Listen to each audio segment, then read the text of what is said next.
قرآن مجید میں سورۃ ملک میں اللہ تعالیٰ فرماتا ہے الذی خلق السبع سماوات طباقا. تو یہ جو 7 حصے ہیں آسمان کے وہ کس قسم کے ہیں؟ کیونکہ ظاہری سائنس سے تو ایسی کوئی چیز نظر نہیں آ رہی. میں نے اس کے متعلق تفصیل سے پہلے بھی روشنی ڈالی تھی. سوال ان کا یہ ہے کہ قرآن کریم میں سورہ ملک میں صرف نہیں کئی جگہ ذکر آتا ہے. قرآن کریم میں تو متعدد مرتبہ 7 آسمانوں کا ذکر آیا ہے. اس لیے صرف سورہ ملک کو قرآن کی وہاں پہ چنا ہے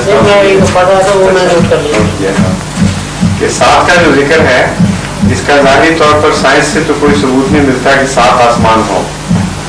میں اس سلسلے میں پہلے بھی تفصیل سے بیان کیا تھا, آپ کے لیے دوبارہ بیان کر دیتا ہوں کہ 7 کا جو عدد ہے عربی میں یہ تکمیل کے لیے استعمال ہوتا ہے, ایک سرکل کمپلیٹ ہو جائے. اسی لیے 7 دن میں زمین آسمان کی پیدائش کا ذکر ملتا ہے اور ہفتے میں 7 دن ہوتے ہیں جو ختم ہونے کے بعد وہیں ٹھہر نہیں جاتا پھر زمین آسمان کا وقت, کیونکہ آگے چل پڑتا ہے کہ 7 سرکلز مراد ہیں.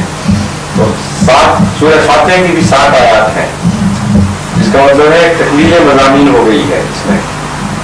تو 7 کا عدد ایک مکمل حصہ ہے جس میں جاری دعا کے معنی ہیں. تبھی خدا تعالیٰ نے یہ نہیں فرمایا کہ میں 7 آسمان پیدا کی, بلکہ یہ بھی فرمایا کہ ہم اور بھی پیدا کرتے چلے جاتے ہیں. وہ اندازہ منہ سے ہوں, ہم تو زمین و آسمان میں اس سے پیدا کرتے چلے جاتے ہیں. تو اگر 7 ہی تھے تو اب تو عدد کہیں پہنچ چکا ہوگا. اور اگر یہ سلسلہ شروع سے عدد سے شمار کیا جائے تو بے حساب 7 بن جاتے ہیں. اس لیے 7 کا معنی یہ عدد نہیں ہے جو ہمارا عدد ہے, بلکہ اس کا معنی صرف تکمیل اور دور کی تکمیل مراد ہے, ایک مکمل دور.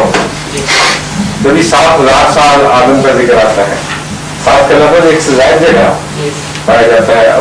اس میں بھی بائبل میں بھی نیو ٹیسٹیمنٹ میں پیشگوئی تھی کہ وہ جو 7 آوازیں سنی, اور سورہ فاتحہ کا ذکر اس میں ملتا ہے, کتاب کھولی بھی بند تھی کھلی بھی تھی, وہاں بھی 7 کا عدد دہرایا گیا ہے.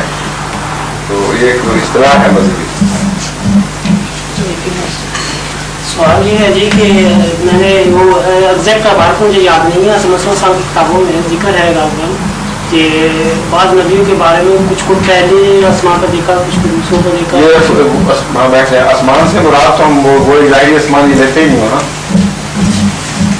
جب ہم آسمان کی بات کرتے ہیں مذہبی اصطلاح میں تو پھر یہ آسمان جو آپ کو نظر آتا ہے یہ تو کچھ بھی نہ رہا, یہ تو ہے ہی نہیں. ہاں, یہ اس کے معنی میں ہے ہی نہیں.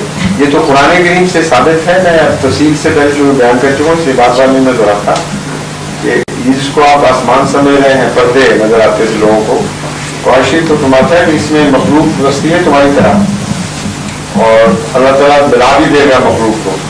تو اس سے صاف پتہ چلتا ہے کہ وہ جو تصور تھا پردوں والے آسمان کا وہ غلط ہے. قرآن کریم تو اس کو تسلیم نہیں کرتا. اور زمینوں کے متعلق بھی فرمایا کہ آسمانوں کی طرح زمینیں بھی خدا تعالیٰ 7 پیدا کی ہیں, جس کا مطلب یہ ہے کہ یہ بھی لامحدود ہے.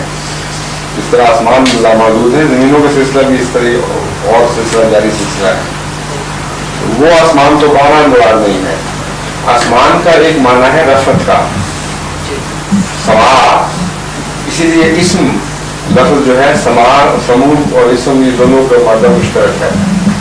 اور سما کا معنی رفعت ہوتا ہے جو نواز چیز پہچانی جائے, اور اسم بھی اسی لیے کہتے ہیں جس پر لگ جائے وہ باقیوں سے ممتاز ہو جاتا ہے شخص کی, یہ ہے وہ شخص, یہ ملتے جلتے لفظ ہیں.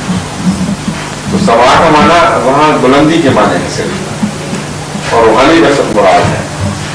یہ مختلف روحانی رفعت عطا کی ہیں, وہاں بھی لفظ 7 کا استعمال ہوتا ہے. یہ سب سے کامل دور جو کامل رفعت ملی ہے وہ حضرت محمد مصطفیٰ صلی اللہ علیہ وسلم کو, اور باقی انبیاء اپنے اپنے مراتب کے لحاظ سے مختلف رفتوں تک پہنچے ہیں.